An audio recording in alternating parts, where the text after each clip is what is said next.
রফিক সাহেব, স্যার আমরা হিটম্যান কমিক্সটা আগামী সপ্তাহে প্রিন্টে দেবো। তো আপনি এটা যে বাজেট লাগে সব ready good morning sir. Good morning Sohani. আমরা আর কতদিন অপেক্ষা করব? আমাদের হিটম্যান কমিক্সের খবরটা বাজারে ছড়িয়ে পড়েছে, নিউজ হয়েছে। এখন আগামী সপ্তাহের মধ্যে যদি আমরা হিটম্যান কমিক্সটা মার্কেটে ছাড়তে না পারি, হাইপটা কি থাকবে? ডোন্ট ওয়ারি স্যার, আগামী সপ্তাহ না, আপনি কালকের মধ্যে কমিক্স প্রিন্টে দিতে পারবেন। আমি আমার ক্যারেক্টার পেয়ে গেছি sir. I am really excited. আমার মনে হয় আপনাদের সবার খুব পছন্দ হবে। সোহানি, তোমার কাজের প্রতি আমার আস্থা আছে। কমিক্সের অন্যান্য সব ক্যারেক্টার ঠিকই আছে, গল্পও ঠিকঠাক, শুধুমাত্র হিটম্যান ক্যারেক্টারটার জন্য এতদিন অপেক্ষা করা কি ঠিক হবে? আমি না তোমাকে কতবার বলেছি যে তুমি একটা ক্যারেক্টার কপি পেস্ট করে ফেলো।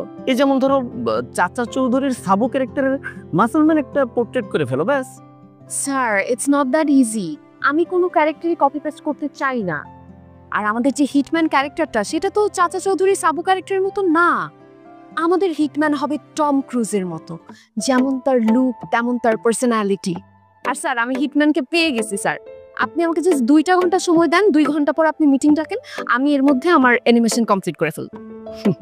তুমি যে কাজটা 2 মাসে করতে পারলা না, সেটা 2 ঘন্টায় করে ফেলবা, কিভাবে সম্ভব? প্রেম বস, প্রেম।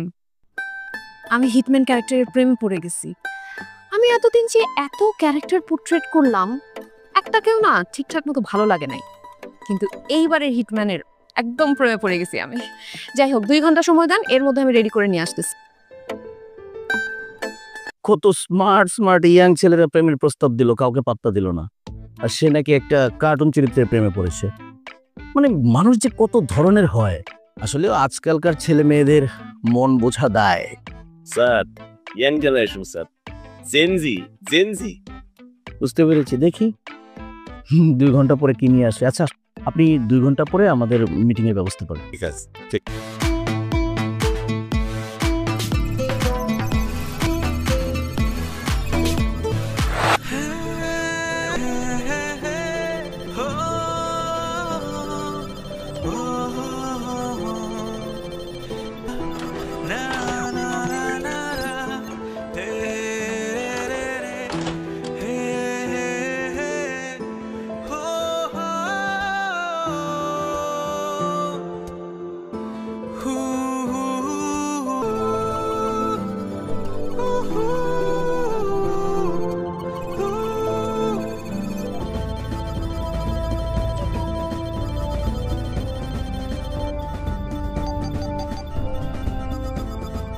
Yes!